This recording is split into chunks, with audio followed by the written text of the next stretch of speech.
Robert Mueller has had a year plus now, okay, to conduct this investigation. Giuliani, as you heard last night, said that Mueller won't be indicting President Trump. However, Democratic Senator Richard Blumenthal says Giuliani is wrong and the president could be indicted.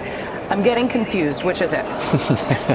Well, I guess it depends on which lawyer you talk to, but Rudy Giuliani is making that argument, as is the president's legal team. I don't think we've heard from the Department of Justice on this issue, but I think that issue will get sorted out by lawyers. But I think the broader point here is that this needs to be concluded in a timely way. I do think that it has drug on for a long period of time. We want to make sure that the Mueller investigation is thorough, that he gets the facts and gets the truth out there. I think it's to the president's benefit and to the American people's benefit if the truth comes out.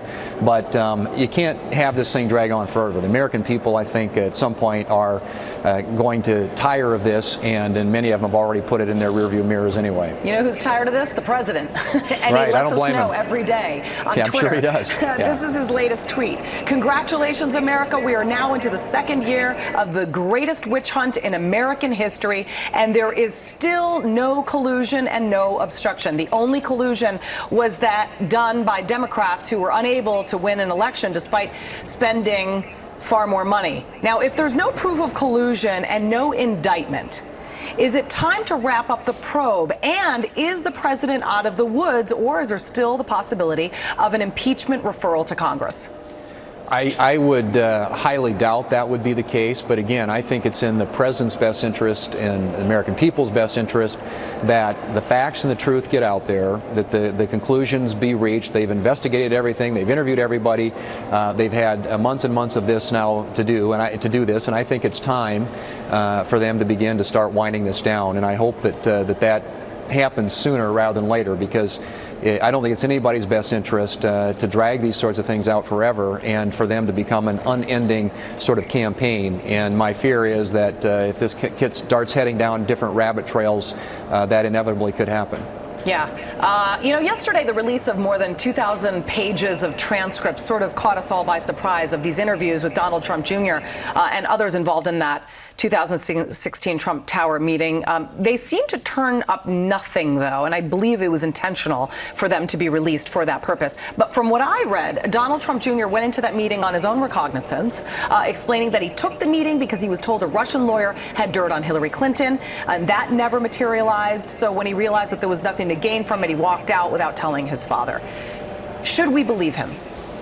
Well, I mean, I think the documents that came out yesterday, I think, are in some ways telling. It sheds more light on what happened in the course of some of these meetings. But I think, again, what you have to at some point conclude, one way or the other, is was there collusion? And I've seen no documents, no evidence that suggests that, either from anything that was released yesterday or anything that the Senate Intelligence or House Intelligence Committees have done in terms of their investigation so far. So it seems to me, at least, that at some point you have to start, turning the page on this stuff and closing this chapter and allowing the president and this country to get on with the important work that's ahead of us. And there's a lot going on, not only here at home but around the world. So yes, we want the facts out there, we want the truth out there, right. We want to make sure it's thorough, but we don't want it to drag on forever. No, Americans would like to get on with their lives. I believe I speak for the majority there.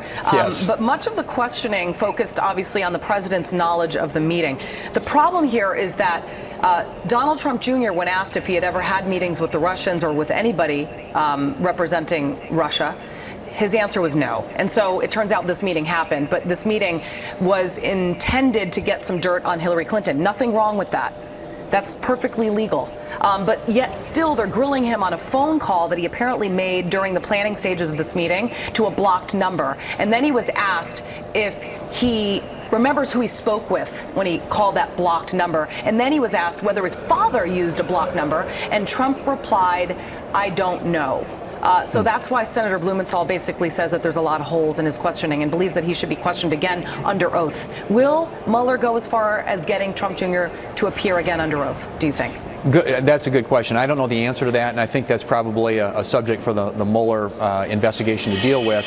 I think that he has appeared, he has answered questions. I think they've got this transcript, they've got an awful lot of evidence and documentation already assembled. Whether or not that should happen, I think is going to be up to the relevant committees here, at least in the Congress, and the Mueller investigation. But again, if they want to bring him in again and they think there are other questions that need to be answered that haven't been answered, that's fine, but let's get this process moving forward. Yeah. Let's get it wrapped up and concluded, right. Because it just seems to me, at least, that this thing is a sort of a never-ending episode, and I think the American people are growing weary of it. All right, Senator John Thune, always great to see you. Thank you so much for taking the time.